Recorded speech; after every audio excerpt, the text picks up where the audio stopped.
Sans victoire depuis 7 matchs, les Nantais veulent renouer avec le succès avec la réception de Saint-Etienne. Un bon résultat permettrait aux hommes de Derzakarian de prendre leur distance avec la zone de relégation tout en se rapprochant du milieu de tableau.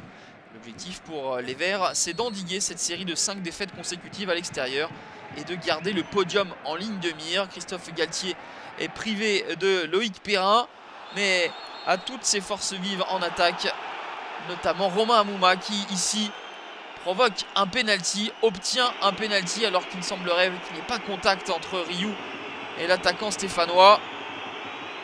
Nolan Roux transforme le penalty au quart d'heure de jeu. Saint-Etienne mène 1-0. C'était ici le premier tir cadré du match. Troisième réalisation pour Nolan Roux. Pas encore convaincu l'état-major stéphanois. Et pour cause, car Nantes reste dangereux. Le poteau trouvé dans un premier temps et le danger n'est pas écarté. Odell à la finition, un partout à la demi-heure de jeu. Johan Odell marque ici son premier but de la saison. C'est lui qui était à l'origine de cette action, qui trouve le poteau. Ensuite, un énorme cafouillage, 3 défenseurs stéphanois au sol. Et dans le but quasiment vide, l'ancien Valenciennois permet aux Canaries d'égaliser. Le tout sous les yeux de Valdemar Kita, le président nantais. Un partout à la pause. Saint-Etienne a ouvert le score sur un penalty généreux avant qu'Odell n'égalise, lui qui n'avait plus marqué depuis mai dernier. Nantes qui reste sur 5 matchs nuls de suite va essayer de faire pencher la balance avec l'appui de la Beaujoire. Un long dégagement et les Stéphanois vont être à la peine. Le ballon dans la surface de réparation. Heureusement pour les Verts que Stéphane Ruffier avait bien anticipé ce ballon dans les pieds de Odell.